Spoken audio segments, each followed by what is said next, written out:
So Tamagotchi Plaza came out on the Nintendo Switch back in June, and after playing enough of it to get an idea of what it's like, sorry for taking so long, I've been occupied, I have thoughts. It'd be weird if I didn't, considering I'm literally a fucking Tamagotchi. Tamagotchi Plaza was announced during the March 27th Nintendo Direct, and is exclusive to the Switch, including a Switch 2 upgrade. The game, despite not being directly in name, is a continuation of the Corner Shop series that was originally on the Nintendo DS, where you help Tamagotchis run their shops in the form of fun minigames, and meet other Tamas along the way. It was released on June 27th with physical copies available in Japan and Europe. It's digital only in the US. Oh look, Bandai's corporate greed has stricken the franchise. Again. Why does everything I love always get thrown under the bus? I'm gonna be blunt here. I've never played any of the Tamagotchi Corner Shop games when I was younger. I mean, not only did I not truly ever become a Tamagotchi fan until the start of this decade, but my parents never got any of the games for me while I had my DS. Probably because I never asked for it since I never heard of it. So playing Tamagotchi Plaza is pretty much my first time playing a Corner Shop game, even if, again, it's not directly called that. In order to get the full experience, I purchased the Nintendo Switch 2 edition, which include 3 additional mini-games. Is it worth the additional $10? Well, the only way we can answer that is by looking into the game itself. One more heads up, actually, I'm also going to be throwing in my thoughts on the Switch 2 throughout the video, so it's kind of going to be a double review. Okay, let's get on with it. Opening up the game, you're greeted by Prince Tamahiko, who is basically abducted and taking you to Tamagotchi Planet.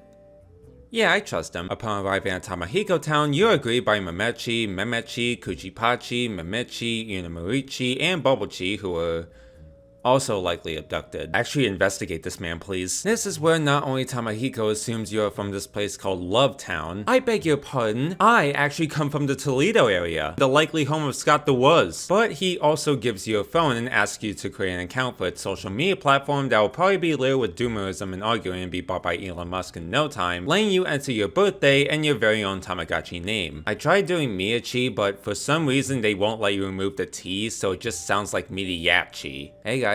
Miyachi! Not what I'm called. Then all of a sudden, the Gotchi King comes in and tells everyone that he is starting up the first Tamagotchi Fest to bring light to new shops across the planet, with only one town allowed to host. And it's revealed a bit later that he's only doing this because he spent way too much money on food he probably doesn't even eat and could have gone towards Tamas who actually need it. I feel like that's a metaphor for something. Now that you're chairperson of the Tamagotchi Fest Big Committee, your first task is to pick a vice chairperson. To the shock of everyone, I chose Memechi. Controversial, I know. The gist of the game is that, as mentioned earlier, you're helping the Tamagotchis run their shops, either it be the dentist, restaurants, the gym, and even a rap battle venue. And over time you can upgrade them to as high as royal status, which can increase the challenge of the minigames or create new separate shops that combine 2 existing ones. Sounds easy enough, but this unfortunately is where my biggest gripe with the game comes into picture. Right off the bat, there is a noticeable absence of tutorials. Again, while the mini games themselves aren't very complex, you still have to figure out how to do your job and what certain items are, and the game never gives you any instructions aside from being at the bottom of the screen. They just throw you in there with zero training and get upset at you for not knowing how to do it. For example, the manga shop. This customer wants a manga drawing of Periperichi's Magic in the Stars. Who the f*** is Periperichi? Even as a Tamagotchi fan, I had to ask myself that. Actually, no wonder I didn't recognize him. He's a character specifically made for this game, and he's a social media influencer.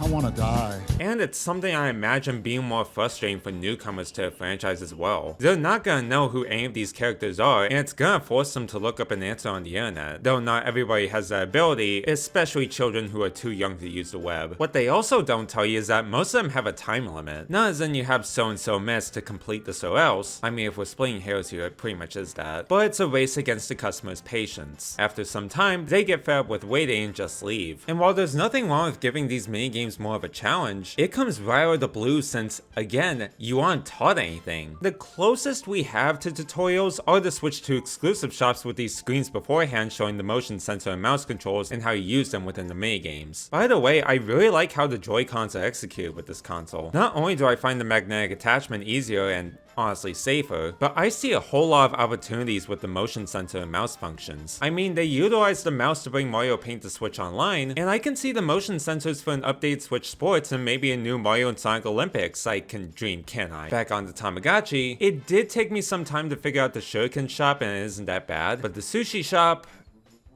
Chat, I'm gonna be real, I still don't know what I'm supposed to do here. I don't know what any of these things are, what I'm supposed to mold, and I am so lost. And as you can imagine, the same applies to the combined shop later on. I'm not asking for this game to treat everyone like idiots. I was hoping that it would include some instructions like, this is what you're doing, here are the items and what they do, here's some of how you're gonna do your job, have fun. Just a simple explanation to help guide the player through the start of the game. It feels like this was only made for die-hard Tamagotchi fans in mind, especially those who've played Corner Shop before, and it makes starting what is supposed to be this friendly, laid-back game into a rather frustrating experience. But thankfully, that's where my major complaints end. When you get the hang of these mini games and their nooks and crannies, then they can be a pretty entertaining way to pass the time. Even if I'm still annoyed by the lack of tutorials, the simpleness of the gameplay makes it pretty easy to figure out. They've also been updating the game with new shops, like how just recently they added a cake shop, so I guess that's a good way to keep it relevant. When you're not doing the mini games, you get to roam around Tamahiko Town and develop it using the gotchis you earn from running the shops to make the town look more attractive to visitors. You can also unlock new NPCs when you play the mini games, and more NPCs means more random side quests like finding Kikishi's parents or finding a stone for Noiachi. It's not just a boulder,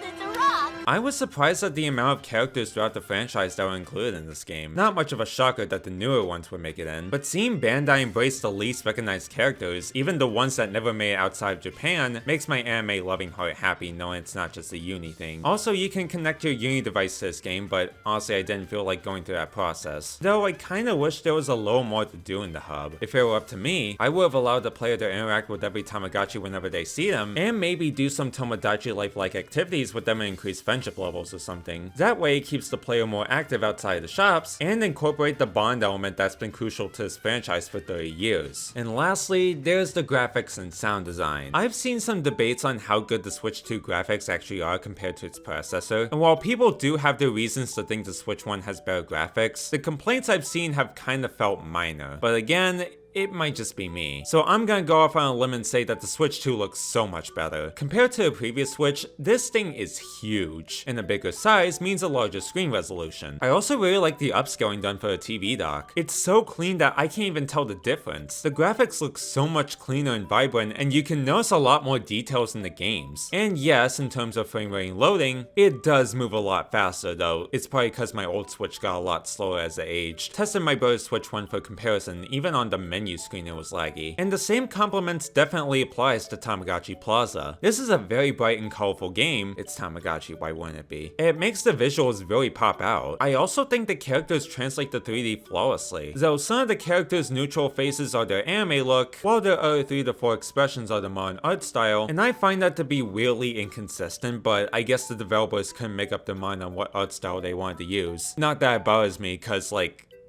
Anime! then you've got the sound design, which I'm a bit mixed on. On one hand, the way the characters speak is kinda cute, I guess. It makes you remember that they're all technically aliens.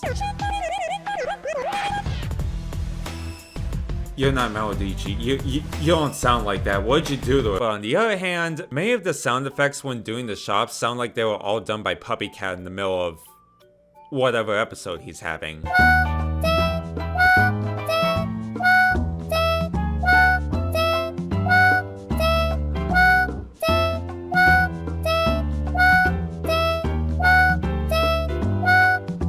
Yeah, I totally don't see how this can get annoying to people real quick. Hey, at least the music slaps.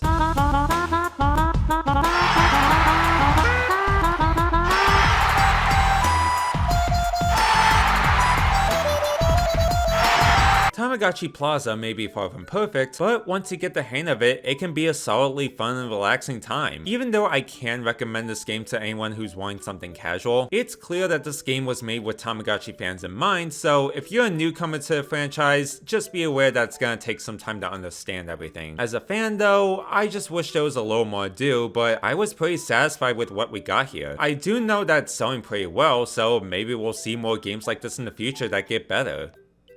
Or maybe it can convince Nintendo to add Mamechi back in Mario Kart. Please make it happen. Unless Sega does it first, which either way, I don't care, I need this. And that's why I'm giving Tamagotchi Plaza a 6 out of 10. It's a decent good time that has plenty of room for improvement. I'd also like to say that I've been enjoying my Switch 2 a lot. I don't think it should be as expensive as it is, but I'm impressed with how much of an upgrade it is from the original Switch, aside from battery life. I do think it's worth a purchase.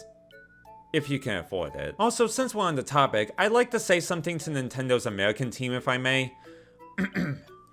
It's not pronounced Tamagotchi, it's Tamagotchi! Until next time, I'm Miyachi. See you later, Tama friends.